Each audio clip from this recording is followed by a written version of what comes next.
ओम नमः शिवाय। ಭಾರತ್ ಮಾತಾ ಶಿವಶಕ್ತಿ ಅವತಾರ್ ಸತ್ಯ ಗೀತಾ ಮುರಳಿ. ಓಂ ಪಿತಾಶ್ರೀ ಶಿವ ತಂದೆಯ ನೆನಪಿದೆಯೇ? ಮುರಳಿಯ ದಿನಾಂಕ 4/11/2025. ಬೆಳಗಿನ ತರಗತಿ ರಿವೈಸ್ ಕೋರ್ಸ್ 9/6/1968. ಓಂ ನಮಃ ಶಿವಾಯ. ನನ್ನ ತಿಳುವಳಿಕೆಯುಳ್ಳ ಮಕ್ಕಳೇ, ಮನುಷ್ಯರು ಗಂಗಾ ಸ್ನಾನ ಪಾವನ ಆಗುವುದಕ್ಕೋಸ್ಕರ ಮಾಡುತ್ತಾರೆ. ಮತ್ತು ಎಷ್ಟೊಂದು ಯಜ್ಞ ತಪ ತೀರ್ಥ ಯಾತ್ರೆಗಳನ್ನು ಯಾಕೆ ಮಾಡುತ್ತಾರೆ? ಗಂಗಾ ಸ್ನಾನ ಮಾಡುವುದರಿಂದ ಪಾವನರಾಗುತ್ತಾರೆ ಅಂದ ಮೇಲೆ ಅವರು ಇಲ್ಲಿ ಇರಲು ಸಾಧ್ಯವಿಲ್ಲ. ಮತ್ತೆ ಯಾಕೆ ವೇದ ಶಾಸ್ತ್ರ ಇತ್ಯಾದಿಗಳನ್ನು ಓದುತ್ತಾರೆ? ವೇದಗಳನ್ನು ಓದುವುದರಿಂದ ಯಾರೂ ಪಾವನರಾಗಲು ಸಾಧ್ಯವಿಲ್ಲ ಅಂದ ಮೇಲೆ ಎಷ್ಟೊಂದು ಗೊಂದಲ ಇದೆ ತಾನೆ. ಭಕ್ತಿ ಮಾರ್ಗದಲ್ಲಿ ಮನುಷ್ಯರ ಬುದ್ಧಿ ಏನು ನಡೆಯುವುದಿಲ್ಲ. ಎಲ್ಲರ ಬುದ್ಧಿ ಡಲ್ ಆಗಿದೆ. ಓಂ ನಮಃ ಶಿವಾಯ. ಮಕ್ಕಳಿಗೆ ನಾವು ವಿದ್ಯಾರ್ಥಿಗಳು ಎಂದು ಗೊತ್ತಿದೆ. ನಾವು ತಂದೆಯ ವಿದ್ಯಾರ್ಥಿಗಳಾಗಿದ್ದೇವೆ. ಏನು ಓದುತ್ತಿದ್ದೀರಿ? ನಾವು ಮನುಷ್ಯರಿಂದ ದೇವತೆಗಳಾಗುವುದಕ್ಕೋಸ್ಕರ ಟ್ಯೂಷನ್ ಓದುತ್ತಿದ್ದೇವೆ. ಯಾರು ಟ್ಯೂಷನ್ ತೆಗೆದುಕೊಂಡಿದ್ದಾರೆ? ನಾವೆಲ್ಲ ಆತ್ಮರುಗಳಿಗೆ ಪರಮಪಿತ ಪರಮಾತ್ಮ ಟ್ಯೂಷನ್ ತೆಗೆದುಕೊಂಡಿದ್ದಾರೆ. ಈಗ ಮಕ್ಕಳಿಗೆ ಗೊತ್ತಿದೆ, ನಾವು ಜನ್ಮ ಜನ್ಮಕ್ಕೂ ನಮ್ಮನ್ನು ದೇಹ ಎಂದು ತಿಳಿದುಕೊಂಡಿದ್ದೆವು, ಆತ್ಮ ಎಂದು ಅಲ್ಲ. ಲೌಕಿಕ ತಂದೆ ಟ್ಯೂಷನ್ಗೋಸ್ಕರ ಮಕ್ಕಳನ್ನು ಬೇರೆ ಕಡೆಗೆ ಕಳಿಸಿಕೊಡುತ್ತಾರೆ. ಸದ್ಗತಿಗೋಸ್ಕರ ಮತ್ತೆ ಬೇರೆ ಕಡೆಗೆ ಹೋಗಬೇಕಾಗುತ್ತದೆ. ತಂದೆಗೆ ವಯಸ್ಸಾಗುತ್ತಿದ್ದಂತೆ ಮತ್ತೆ ಅವರನ್ನು ವಾನಪ್ರಸ್ಥಕ್ಕೆ ಹೋಗಬೇಕು ಎಂದು ಮನಸ್ಸಾಗುತ್ತದೆ.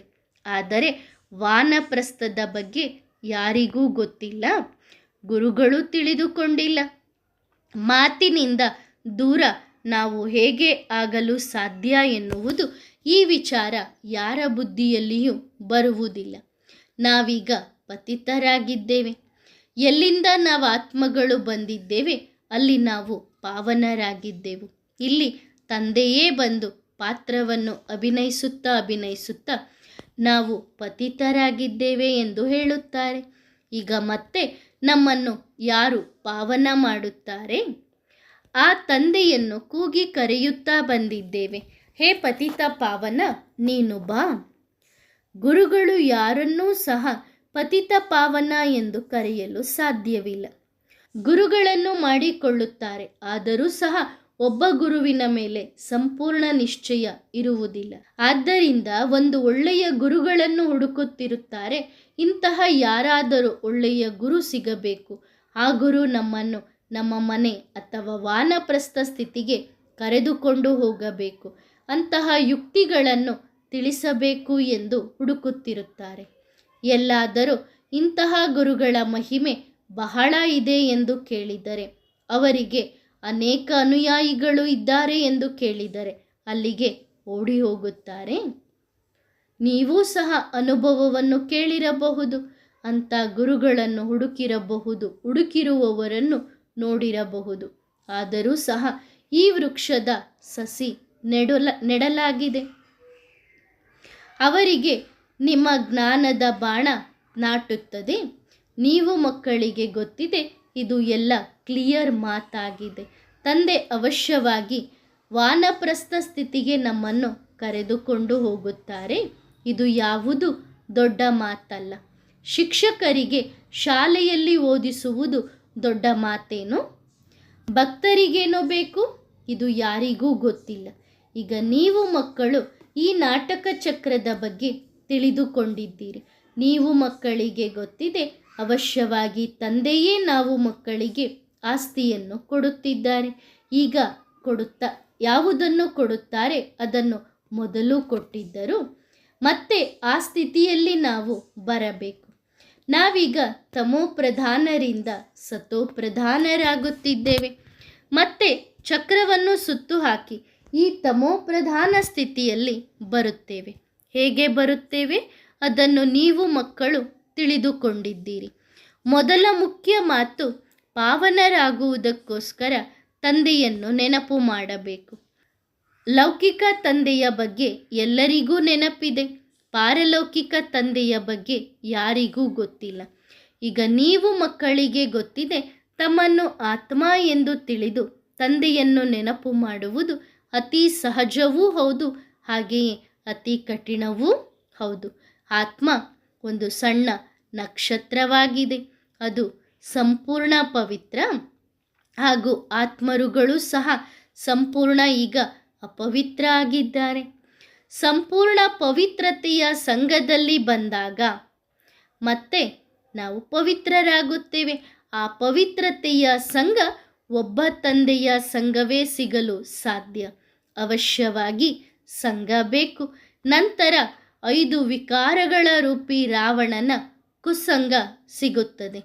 ಅದನ್ನು ರಾವಣನ ಸಂಪ್ರದಾಯ ಎಂದು ಹೇಳಲಾಗುತ್ತದೆ. ನೀವೀಗ ರಾಮನ ಸಂಪ್ರದಾಯದವರು ಆಗಿದ್ದೀರಿ.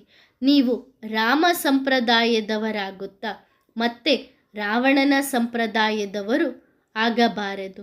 ಇದು ಬುದ್ಧಿಯಲ್ಲಿ ಜ್ಞಾನ ಇದೆ. ರಾಮ ಸಂಪ್ರದಾಯ ಹಾಗೂ ರಾವಣನ ಸಂಪ್ರದಾಯ 2 ಸಂಪ್ರದಾಯಗಳಿವೆ. ರಾಮ ಎಂದು ಭಗವಂತನಿಗೆ ಹೇಳಲಾಗುತ್ತದೆ.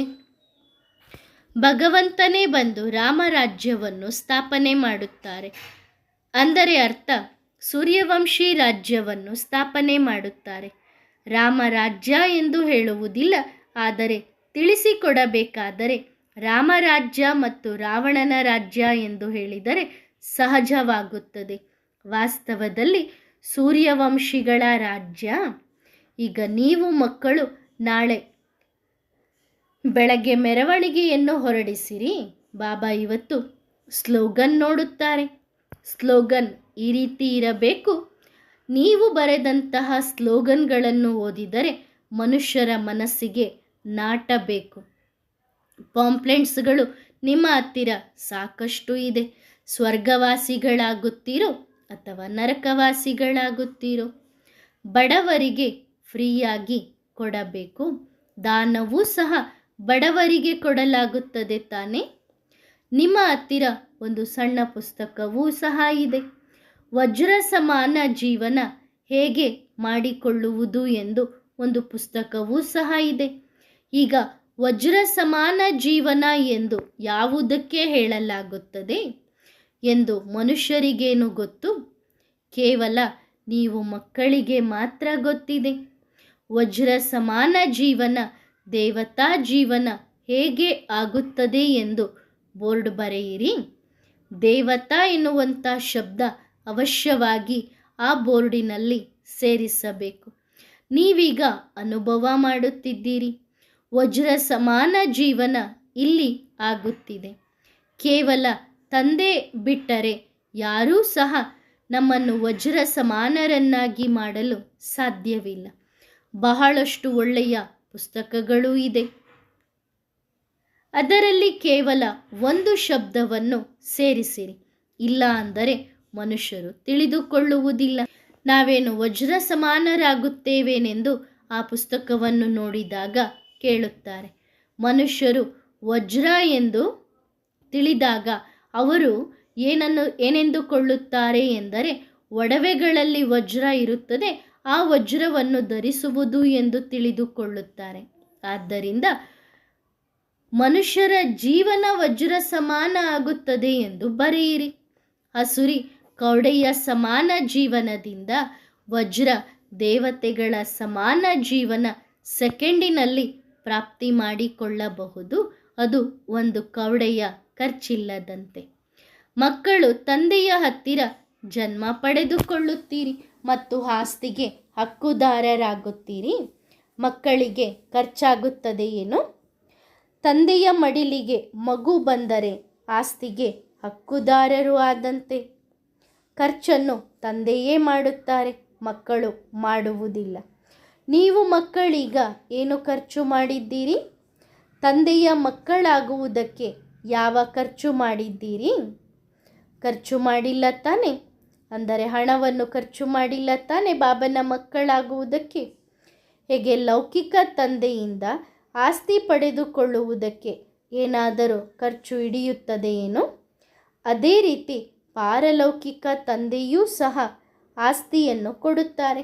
ಆ ತಂದೆಯ ಆಸ್ತಿಯನ್ನು ಪಡೆದುಕೊಳ್ಳುವುದಕ್ಕೆ ನಿಮಗೆ ಏನಾದರೂ ಖರ್ಚಾಗುತ್ತದೆಯೇನೋ? ಈ ಮಾತನ್ನು ತಂದೆಯೇ ನಾವು ಮಕ್ಕಳಿಗೆ ಓದಿಸುತ್ತಾರೆ. ನೀವು ಈ ಶಿಕ್ಷಣವನ್ನು ಓದಿ ದೇವತೆಗಳಾಗುತ್ತೀರಿ. ನೀವ್ಯಾರು ಸಣ್ಣ ಮಕ್ಕಳು ಅಲ್ಲ, ನೀವು ದೊಡ್ಡವರಾಗಿದ್ದೀರಿ. ತಂದೆಯ ಮಕ್ಕಳಾಗುವುದರಿಂದ ತಂದೆ ಸಲಹೆ ಕೊಡುತ್ತಾರೆ. ನೀವು ನಿಮ್ಮ ರಾಜಧಾನಿಯನ್ನು ಸ್ಥಾಪನೆ ಮಾಡಬೇಕು. ಇದರಲ್ಲಿ ಅವಶ್ಯವಾಗಿ ಪವಿತ್ರರಾಗಬೇಕು. ಇದಕ್ಕೆ ಯಾವ ಖರ್ಚು ಹಿಡಿಯುವುದಿಲ್ಲ.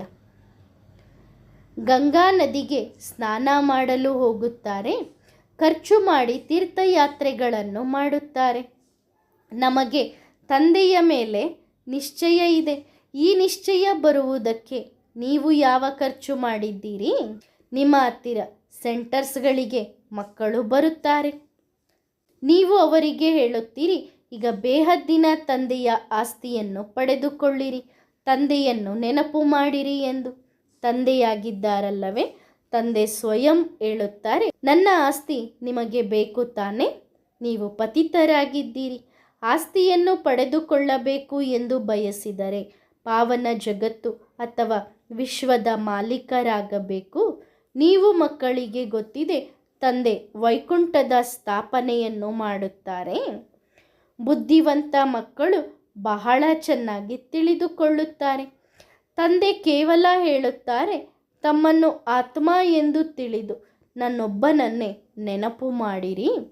ಇದರಲ್ಲಿ ಯಾವ ಕಷ್ಟವೂ ಇಲ್ಲ. ನೆನಪು ಮಾಡುವುದು ಎಷ್ಟು ಸಹಜ ಇದೆ. ಆ ಶಿಕ್ಷಣಕ್ಕೆ ಎಷ್ಟು ಖರ್ಚು ಹಿಡಿಯುತ್ತದೆ? ಇಲ್ಲಿ ಯಾವ ಖರ್ಚೂ ಇಲ್ಲ.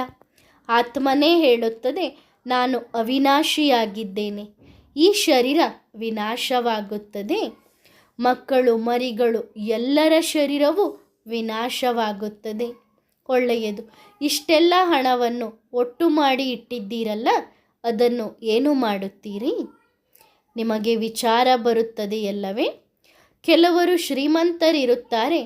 ಅವರಿಗೆ ಯಾವ ತಿಳುವಳಿಕೆಯೂ ಇಲ್ಲ. ಅಂದರೆ ಮುಂದೇನಾಗುತ್ತದೆ ಎನ್ನುವ ತಿಳುವಳಿಕೆಯೂ ಇಲ್ಲ. ಜ್ಞಾನ ಸಿಕ್ಕಾಗ ಅವರು ತಿಳಿದುಕೊಳ್ಳುತ್ತಾರೆ, ಓ, ಇಂತಹ ಪರಿಸ್ಥಿತಿಯಲ್ಲಿ ಇಷ್ಟೊಂದು ಹಣವನ್ನು ಏನು ಮಾಡಬೇಕು ಎಂದು ಯೋಚಿಸುತ್ತಾರೆ. ಈ ಶಿಕ್ಷಣ ಸಂಪಾದನೆಯಾಗಿದೆ. ತಂದೆ ತಿಳಿಸುತ್ತಿದ್ದಾರೆ, ಒಬ್ಬ ಅಬ್ರಹಂ ಲಿಂಕನ್ ಇದ್ದ. ಅವನು ಬಹಳ ಬಡವನಾಗಿದ್ದ. ರಾತ್ರಿ ಎಚ್ಚರವಾಗಿದ್ದು ಅವನು ಓದುತ್ತಿದ್ದ. ಓದಿ ಓದಿ ಇಷ್ಟೊಂದು ಬುದ್ಧಿವಂತನಾದ. ಅವನು ಪ್ರೈಮ್ ಮಿನಿಸ್ಟರ್ ಕೂಡ ಆದನು. ಅವನಿಗೇನಾದರೂ ಖರ್ಚು ಆಯಿತೇನೋ? ಏನೂ ಖರ್ಚಾಗಲಿಲ್ಲ. ಬಹಳ ಬಡವರು ಯಾರಿದ್ದಾರೆ ಅವರಿಗೆ ಸರ್ಕಾರ ಹಣ ತೆಗೆದುಕೊಳ್ಳುವುದಿಲ್ಲ ಓದುವುದಕ್ಕಾಗಿ. ಇಂತಹ ಬಹಳ ಶಿಕ್ಷಣ ಸಂಸ್ಥೆಗಳು ಇದ್ದಾವೆ. ಶಿಕ್ಷಣಕ್ಕಾಗಿ ಯಾವುದೇ ಫೀಸನ್ನು ತೆಗೆದುಕೊಳ್ಳುವುದಿಲ್ಲ. ಅವರು ಹಣವಿಲ್ಲದೆ ಫ್ರೀಯಾಗಿ ಶಿಕ್ಷಣವನ್ನು ಓದಿ ಪ್ರೈಮ್ ಮಿನಿಸ್ಟರ್ ಆಗಿದ್ದಾರಲ್ಲವೇ? ಎಷ್ಟು ದೊಡ್ಡ ಪದವಿ ಪಡೆದುಕೊಂಡಿದ್ದಾರೆ. ಏನೂ ಖರ್ಚು ಹಿಡಿಯಲಿಲ್ಲ. ಈ ಸರ್ಕಾರವೂ ಸಹ ನಿಮ್ಮ ಹತ್ತಿರ ಯಾವ ಖರ್ಚನ್ನು ತೆಗೆದುಕೊಳ್ಳುವುದಿಲ್ಲ. ಜಗತ್ತಿನಲ್ಲಿ ಎಲ್ಲರೂ ಬಡವರೇ ಇದ್ದಾರೆ ಎನ್ನುವುದು ಗೊತ್ತಿದೆ. ಬಲೆ ಎಷ್ಟೇ ಶ್ರೀಮಂತರು, ಲಕ್ಷಾಧಿಪತಿಗಳು, ಕೋಟ್ಯಾಧಿಪತಿಗಳು ಇರಬಹುದು, ಅವರಿಗೂ ಸಹ ತಂದೆ ಹೇಳುತ್ತಾರೆ, ಅವರು ಬಡವರಾಗಿದ್ದಾರೆ. ಅವರನ್ನು ನಾನು ಶ್ರೀಮಂತರನ್ನಾಗಿ ಮಾಡುತ್ತೇನೆ. ಬಲೆ ಅವರ ಹತ್ತಿರ ಹಣ ಎಷ್ಟಾದರೂ ಇರಬಹುದು. ಈಗ ನೀವು ಮಕ್ಕಳಿಗೆ ಗೊತ್ತಿದೆ, ಆ ಹಣ, ಆಸ್ತಿ ಎಲ್ಲ ಇನ್ನು ಕೆಲವು ದಿನಗಳಿಗಾಗಿ. ಇನ್ನು ಸ್ವಲ್ಪ ದಿನಗಳ ನಂತರ ಎಲ್ಲವೂ ಮಣ್ಣಲ್ಲಿ ಮಣ್ಣಾಗುತ್ತದೆ. ಅಂದ ಮೇಲೆ ಬಡವರು ಆಗಿದ್ದಾರೆ ತಾನೇ? ಎಲ್ಲಕ್ಕೂ ಆಧಾರ ಶಿಕ್ಷಣ ಆಗಿದೆ. ತಂದೆ ಮಕ್ಕಳಿಗೆ ಶಿಕ್ಷಣ ಓದಿಸಿ ಏನನ್ನು ತೆಗೆದುಕೊಳ್ಳುತ್ತಾರೆ? ಏನೂ ತೆಗೆದುಕೊಳ್ಳುವುದಿಲ್ಲ. ತಂದೆ ದಾತ, ಮಾಲೀಕ ಆಗಿದ್ದಾರೆ. ಮಕ್ಕಳಿಗೆ ಗೊತ್ತಿದೆ, ನಾವು ಭವಿಷ್ಯದಲ್ಲಿ ಈ ರೀತಿ ದೇವತೆಗಳಾಗುತ್ತೇವೆ ಎಂದು. ನಾವೇ ಹೇಳುತ್ತೇವೆ, ಈಗ ದೇವತೆಗಳ ರಾಜ್ಯ ಇಲ್ಲ. ಅಂದ ಮೇಲೆ ಮತ್ತೆ ಹೇಗೆ ಆಗುತ್ತದೆ? ಅರೆ, ನಾನು ಬಂದಿರುವುದೇ ಈ ದೇವತಾ ರಾಜ್ಯವನ್ನು ಸ್ಥಾಪನೆ ಮಾಡುವುದಕ್ಕೋಸ್ಕರ. ಬ್ಯಾಡ್ಜ್ನಲ್ಲೂ ಸಹ ಅದನ್ನೇ ತಿಳಿಸಲಾಗಿದೆ. ಹೊಸ ಹೊಸ ವಿದ್ಯಾರ್ಥಿಗಳು ಬರುತ್ತಾ ಇರುತ್ತಾರೆ. ಶಿವಬಾಬಾ ಹೇಳುತ್ತಾರೆ, ನಮ್ಮ ಆತ್ಮದಲ್ಲಿ ಯಾವ ಪಾತ್ರ ನಿಗದಿಯಾಗಿದೆ ಆ ಪಾತ್ರವನ್ನು ಅಭಿನಯಿಸುತ್ತೇವೆ. ಯಾರು ವಿಕಾರಿ ಪತಿತರಾಗಿದ್ದಾರೆ ಅವರನ್ನೇ ನಾನು ಪಾವನರನ್ನಾಗಿ ಮಾಡುತ್ತೇನೆ. ಪಾತ್ರ ಅಭಿನಯಿಸುವುದು ಇದು ಯಾವುದೇ ಹೊಸ ಮಾತೇನಲ್ಲ. ನೀವು ಮಕ್ಕಳಿಗೆ ಗೊತ್ತಿದೆ, 5000 ವರ್ಷಗಳ ಮೊದಲು ತಂದೆ ವಿಶ್ವದ ಮಾಲೀಕರನ್ನಾಗಿ ಮಾಡಿದ್ದರು. ಮುಖ್ಯ ಮಾತು ತಂದೆ ಹೇಳುತ್ತಾರೆ, ಮಕ್ಕಳೇ, ನನ್ನೊಬ್ಬನನ್ನೇ ನೆನಪು ಮಾಡಿರಿ. ಸಮ್ಮುಖದಲ್ಲಿ ತಂದೆ ಬಂದು ಹೇಳುತ್ತಾರೆ. ತಂದೆ ಸಮ್ಮುಖದಲ್ಲಿ ಬರುವುದಕ್ಕಾಗಿ ಒಂದು ರಥವೂ ಸಿಕ್ಕಿದೆ ಅಂದ ಮೇಲೆ ಬಾಬನೂ ಸಹ ಆ ರಥದಲ್ಲಿ ಬರುತ್ತಾರೆ. ರಥನೂ ಸಹ ಅವಶ್ಯವಾಗಿ ಒಂದು ಫಿಕ್ಸ್ ಇರುತ್ತದೆಯಲ್ಲವೇ? ಕ್ಷಣ ಕ್ಷಣಕ್ಕೂ ರಥವನ್ನು ಅಂದರೆ ರಥವನ್ನು ಬದಲಿ ಮಾಡಲು ಸಾಧ್ಯವಿಲ್ಲ. ಇದು ಮಾಡಲ್ಪಟ್ಟಂತಹ ನಾಟಕ ಆಗಿದೆ. ಇದನ್ನು ಚೇಂಜ್ ಮಾಡಲು ಸಾಧ್ಯವಿಲ್ಲ. ಕೆಲವರು ಹೇಳುತ್ತಾರೆ, ಈ ವ್ಯಾಪಾರಿ ಹೇಗೆ ಪ್ರಜಾಪಿತ ಬ್ರಹ್ಮ ಆಗುತ್ತಾರೆ ಎಂದು ಕೇಳುತ್ತಾರೆ. ಅವರು ಬ್ರಹ್ಮ ಬಾಬನನ್ನು ನೋಡಿದಾಗ ಇವರು ವ್ಯಾಪಾರಿಯಾಗಿದ್ದರು ಎಂದು ನೋಡುತ್ತಾರೆ. ವ್ಯಾಪಾರದಲ್ಲಿಯೂ ಒಂದು ತೋರಿಕೆಯ ವ್ಯಾಪಾರ, ಇನ್ನೊಂದು ಸತ್ಯ ವ್ಯಾಪಾರವಿದೆ. ಇದರಲ್ಲಿ ಸತ್ಯ ವಜ್ರಗಳನ್ನು ಬಾಬಾ ಕೊಡುತ್ತಿದ್ದರು. ಇಲ್ಲಿ ಸತ್ಯ ವಜ್ರಗಳನ್ನು ತಂದೆ ಕೊಡುತ್ತಾರೆ. ಅವು ಯಾವ ಉಪಯೋಗಕ್ಕೆ ಬರುತ್ತದೆ ಅಂದರೆ ಆ ವ್ಯಾಪಾರ ಯಾವ ಉಪಯೋಗಕ್ಕೆ ಬರುತ್ತದೆ? ಇದು ಜ್ಞಾನರತ್ನ ಆಗಿದೆ. ಈ ಜ್ಞಾನರತ್ನಗಳ ಎದುರಿಗೆ ಆ ವಜ್ರಗಳಿಗೆ ಯಾವ ಬೆಲೆಯೂ ಇಲ್ಲ. ಇವರು ಸಹ ವ್ಯಾಪಾರಿಯಾಗಿದ್ದರು.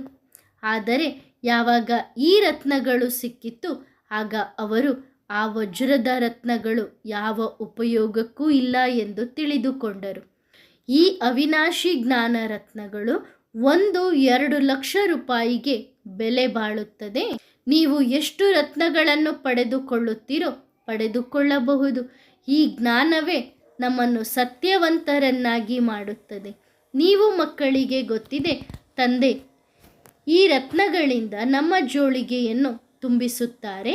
ಇದು ನಿಮಗೆ ಬಹಳ ಸುಲಭವಾಗಿ ಸಿಗುತ್ತದೆ. ಈ ರತ್ನಗಳನ್ನು ಪಡೆದುಕೊಳ್ಳುವುದಕ್ಕೆ ಯಾವ ಖರ್ಚು ಇರುವುದಿಲ್ಲ. ಸತ್ಯಯುಗದಲ್ಲಿ ಗೋಡೆಗಳ ಮೇಲೆ, ಬಾಗಿಲಿನ ಮೇಲೆ ಅಲ್ಲಲ್ಲಿ ಅಲಂಕಾರಕ್ಕಾಗಿ ವಜ್ರಗಳನ್ನು ಜೋಡಿಸಿರುತ್ತಾರೆ. ಅಲ್ಲಿ ಅದರ ಬೆಲೆ ಏನಿರುತ್ತದೆ? ಆ ವಜ್ರದ ಬೆಲೆ ನಂತರದಲ್ಲಿ ಇರುತ್ತದೆ. ಸತ್ಯಯುಗದಲ್ಲಿ ವಜ್ರ ಮುತ್ತುಗಳು ನಿಮ್ಮ ಹತ್ತಿರ ಏನೂ ಅಲ್ಲ, ಅಂದರೆ ಅಷ್ಟು ಸಾಕಷ್ಟು ಇರುತ್ತದೆ. ಮಕ್ಕಳಿಗೆ ನಿಶ್ಚಯ ಇರಬೇಕು, ಗೊಂದಲ ಪಡುವ ಅವಶ್ಯಕತೆಯೇ ಇಲ್ಲ. ತಂದೆ ತಿಳಿಸುತ್ತಾರೆ, ಮಕ್ಕಳೇ, ಜ್ಞಾನಿಗಳು ಯೋಗಿಗಳು ಸಹ ಆಗಿರಿ. ತಂದೆಯ ರೂಪ ಒಂದು ಸಣ್ಣ ರೂಪ ಆಗಿದೆ. ಅವರನ್ನು ಜ್ಞಾನ ಸಾಗರ ಎಂದು ಹೇಳಲಾಗುತ್ತದೆ.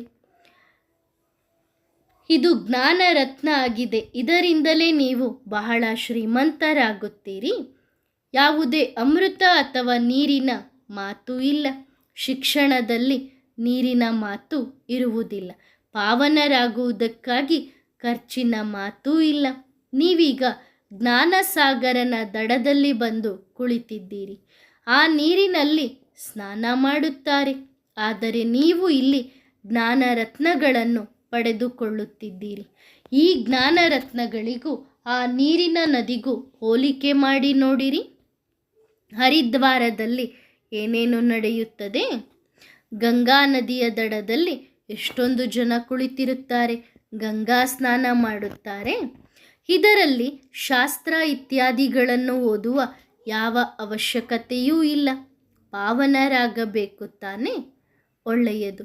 ಯಾವಾಗ ಗಂಗಾ ಸ್ನಾನ ಪಾವನರಾಗುವುದಕ್ಕೋಸ್ಕರ ಮಾಡುತ್ತೇವೆ ಎಂದು ಹೇಳುತ್ತಾರೆ, ಆಗ ಇಷ್ಟೊಂದು ಯಜ್ಞ ಯಾಗಾದಿ ಜಪ ತಪ ತೀರ್ಥಗಳನ್ನು ಯಾಕೆ ಮಾಡಬೇಕು?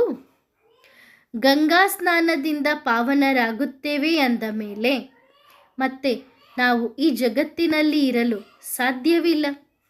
ಈ ವೇದ ಶಾಸ್ತ್ರಗಳನ್ನು ಯಾಕೆ ಓದುತ್ತೀರಿ? ವೇದಗಳನ್ನು ಓದುವುದರಿಂದ ಯಾರು ಪಾವನರಾಗಲು ಸಾಧ್ಯವಿಲ್ಲ. ಎಷ್ಟೊಂದು ಗೊಂದಲದಲ್ಲಿ ಇದ್ದಾರೆ. ಭಕ್ತಿ ಮಾರ್ಗದಲ್ಲಿ ಮನುಷ್ಯರ ಬುದ್ಧಿ ನಡೆಯುವುದಿಲ್ಲ. ಅಲ್ಲಿ ಶೀತಲ ಆಗಿರುತ್ತದೆ. ಈಗ ನಿಮಗೆ ವಿವೇಕ ಸಿಕ್ಕಿದೆ. ನೀವು ಮಕ್ಕಳಿಗೆ ಗೊತ್ತಿದೆ ಪತಿತ ಪಾವನ ಒಬ್ಬ ತಂದೆಯೇ ಆಗಿದ್ದಾರೆ. ಬಾಕಿ ಯಜ್ಞ ಯಾಗಾದಿ ಜಪ ತಪ ತೀರ್ಥ ವ್ರತ ಗಂಗಾ ಸ್ನಾನ ವೇದ ಶಾಸ್ತ್ರ ಇವೆಲ್ಲವುಗಳನ್ನು ಓದುವುದರಿಂದ ಯಾವ ಲಾಭವಿದೆ? ನೀವು ತಂದೆಯನ್ನು ಕೂಗಿ ಕರೆಯುತ್ತಾ ಬಂದಿದ್ದೀರಿ. ಹೇ ತಂದೆಯೇ, ನೀನು ಬಂದು ನಮ್ಮನ್ನು ಪಾವನರನ್ನಾಗಿ ಮಾಡು. ಈ ಶಾಸ್ತ್ರ ಇತ್ಯಾದಿಗಳಲ್ಲಿ ಏನಿದೆ? ನಿಮ್ಮ ಯೋಗ ಬಲದಿಂದ ಪಾವನರಾಗುತ್ತೀರಿ. ನೀವು ಮಕ್ಕಳಿಗೆ ಗೊತ್ತಿದೆ ನಾವು ಪಾವನರಾಗಿ ಪಾವನ ಜಗತ್ತಿಗೆ ಹೋಗುತ್ತೇವೆ. ಈಗ ಇದು ಸರಿಯೋ ಅಥವಾ ಅದು ಸರಿಯೋ? ನೀವೇ ಈ ಎಲ್ಲ ಮಾತುಗಳನ್ನು ನಿಮ್ಮ ಬುದ್ಧಿಯಲ್ಲಿ ವಿಚಾರ ಮಾಡಿರಿ. ನಾಟಕದಲ್ಲಿ ಭಕ್ತಿಯ ಪಾತ್ರವೂ ಸಹ ಇದ್ದೇ ಇದೆ. ತಂದೆ ಹೇಳುತ್ತಾರೆ, ನೀವೀಗ ಪಾವನರಾಗಿ ಪಾವನ ಜಗತ್ತಿಗೆ ಹೋಗಬೇಕಾಗಿದೆ. ಯಾರು ಪಾವನರಾಗುತ್ತಾರೆ ಅವರೇ ಪಾವನ ಜಗತ್ತಿಗೆ ಹೋಗುತ್ತಾರೆ. ಅಲ್ಲಿ ಯಾರೂ ಪತಿತರು ಇರುವುದಿಲ್ಲ. ಬಾಕಿ ನದಿಗಳಂತೂ ಇದ್ದೇ ಇರುತ್ತದೆ. ಮನುಷ್ಯರಿಗೆ ಭಕ್ತಿಯಲ್ಲಿ ಎಷ್ಟೊಂದು ಆಸಕ್ತಿ ಇದೆ. ಎಷ್ಟೊಂದು ವೇದ ಶಾಸ್ತ್ರ ಇತ್ಯಾದಿಗಳನ್ನು ಓದುತ್ತಾರೆ. ಅವುಗಳನ್ನು ಓದುತ್ತಾ ಇನ್ನೂ ಭಕ್ತಿಯ ಕೆಸರಿನಲ್ಲಿ ಹೋಗಿ ಸಿಲುಕಿಕೊಳ್ಳುತ್ತಾರೆ. ಅಂಧಶ್ರದ್ಧೆ ಇರುವಂತಹ ಭಕ್ತಿಯ ಕೊಳಕು ಎಷ್ಟೊಂದು ಇದೆ. ಎಲ್ಲಕ್ಕಿಂತ ಬಹಳ ಕೆಟ್ಟದ್ದು ವಿಕಾರದ್ದಾಗಿದೆ. ಈ ವಿಕಾರದ ಕೆಸರಿನಲ್ಲಿ ಒಳಗೆ ಸಿಲುಕುತ್ತಾ ಕುತ್ತಿಗೆಯ ತನಕ ಸಿಕ್ಕಿಕೊಂಡಿದ್ದೇವೆ. ಯಾರು ಇಲ್ಲಿಯ ಸಸಿಯನ್ನು ನೆಟ್ಟಿದ್ದಾರೆ ಅವರೇ ಬಂದು ಈ ಕೆಸರಿನಿಂದ ನಮ್ಮನ್ನು ಹೊರಗೆ ತೆಗೆಯುತ್ತಾರೆ. ಆದರೆ ಬೇರೆಯವರಿಗೆ ಏನೂ ಗೊತ್ತಾಗುವುದಿಲ್ಲ. ಅವರೂ ಸಹ ಕೆಸರಿನಲ್ಲಿಯೇ ಇದ್ದಾರೆ. ಯಾವಾಗ ಈ ಜ್ಞಾನವನ್ನು ಕೇಳುತ್ತಾರೆ ಆಗ ಹೇಳುತ್ತಾರೆ, ಹೋ ಪ್ರಭು, ನಿನ್ನ ಲೀಲೆ ಅಪಾರ ಎಂದು. ತಾವು ಹಳೆಯ ಜಗತ್ತನ್ನು ಹೊಸ ಜಗತ್ತನ್ನಾಗಿ ಹೇಗೆ ಮಾಡುತ್ತೀರಿ? ನಿಮ್ಮ ಈ ಜ್ಞಾನ ಪತ್ರಿಕೆಗಳಲ್ಲೂ ಬಹಳ ಬರುತ್ತದೆ. ಪತ್ರಿಕೆಗಳಲ್ಲಿ ಬಣ್ಣದಲ್ಲಿ ಹಾಕಿರಿ, ಬರೆಸಿರಿ. ಶಿವಬಾಬಾ ಪ್ರಜಾಪಿತ ಬ್ರಹ್ಮನ ಮೂಲಕ ನಾವು ಮಕ್ಕಳಿಗೆ ಶಿಕ್ಷಣವನ್ನು ಕೊಟ್ಟು ನಮ್ಮನ್ನು ಸ್ವರ್ಗದ ಮಾಲೀಕ ಲಕ್ಷ್ಮೀನಾರಾಯಣರನ್ನಾಗಿ ಮಾಡುತ್ತಾರೆ. ಅದು ಹೇಗೆ? ನೆನಪಿನ ಯಾತ್ರೆಯಿಂದ. ನೆನಪು ಮಾಡುತ್ತಾ ನಿಮ್ಮ ತುಕ್ಕು ಬಿಟ್ಟು ಹೋಗುತ್ತದೆ.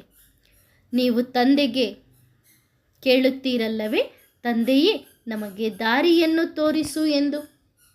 ತಂದೆ ಎಲ್ಲರಿಗೂ ದಾರಿಯನ್ನು ತೋರಿಸುತ್ತಿದ್ದಾರೆ. ತಂದೆ ಹೇಳುತ್ತಾರೆ, ನನ್ನೊಬ್ಬನನ್ನೇ ನೆನಪು ಮಾಡಿರಿ, ತಮ್ಮನ್ನು ಆತ್ಮ ಎಂದು ತಿಳಿದುಕೊಳ್ಳಿರಿ. ಗಳಿಗೆಗೂ ಇದನ್ನು ನೆನಪು ಮಾಡಿಸಿ ಮತ್ತೆ ನೋಡಿರಿ. ತಂದೆಯ ಜ್ಞಾನ ನಮ್ಮ ಬುದ್ಧಿಯಲ್ಲಿ ಹೋಗುತ್ತಾ ನಮ್ಮ ಚೆಹರೆ ಏನಾದರೂ, ನಮ್ಮ ಮುಖ ಏನಾದರೂ ಪರಿವರ್ತನೆಯಾದರೆ, ಜ್ಞಾನವನ್ನು ಕೇಳುತ್ತಾ ನಮ್ಮ ಕಣ್ಣಿನಲ್ಲಿ ನೀರು ತುಂಬಿದರೆ ಆಗ ತಿಳಿದುಕೊಳ್ಳಿರಿ ಸ್ವಲ್ಪ ಜ್ಞಾನ ಬುದ್ಧಿಯಲ್ಲಿ ಹೋಗಿದೆ ಎಂದು. ಮೊಟ್ಟ ಮೊದಲು ಈ ಒಂದು ಮಾತನ್ನು ತಿಳಿಸಿಕೊಡಬೇಕು. 5000 ವರ್ಷಗಳ ಮೊದಲು ತಂದೆ ಈ ಮಾತನ್ನು ಹೇಳಿದ್ದಾರೆ, ನನ್ನೊಬ್ಬನನ್ನೇ ನೆನಪು ಮಾಡಿರಿ.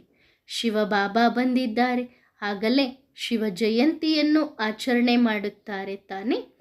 ಭಾರತವನ್ನು ಸ್ವರ್ಗವನ್ನಾಗಿ ಮಾಡುವುದಕ್ಕೋಸ್ಕರ ತಂದೆ ಹೇಳುತ್ತಾರೆ, ನನ್ನೊಬ್ಬನನ್ನೇ ನೆನಪು ಮಾಡಿರಿ, ಆಗ ನೀವು ಪಾವನರಾಗುತ್ತೀರಿ.